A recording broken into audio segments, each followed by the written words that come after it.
शरीर पाहून काम करतो आपण. गुरुप्रचिती काय आहे, आत्मप्रचिती काय आहे याचा विचार आहे. आत्मप्रचिती म्हणजे त्या समुद्रात जाणं आहे. आता आपल्याला आलो तसं जायला लागलं ना. पण तुम्ही इथं बसले आहे तर तुम्हाला आता तुमचं इकडला कार्यक्रम झाला, तुम्हाला घरी जायला लागलं ना. सगळे कामं बाहेरचे गेले की तुम्ही कुठं जाताय? घरी जाताय. बाहेर मार्केटमध्ये फिरून आले, शेतातून आले, कुठं जाताय? घरी जाताय. मुख्य काय आपलं घर.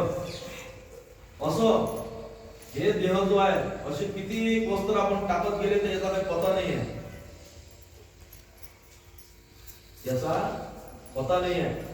हा या चक्रबंधनामध्ये असा गोल गोल गोल गोल या चक्रामध्ये फिरू राहिलेला आहे. 84 लक्ष योनी भोवनी जन्माला आला प्राणी नर योनी हानी केली.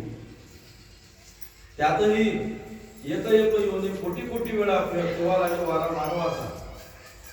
हा मानवाचा वारा लागलेला आहे आता.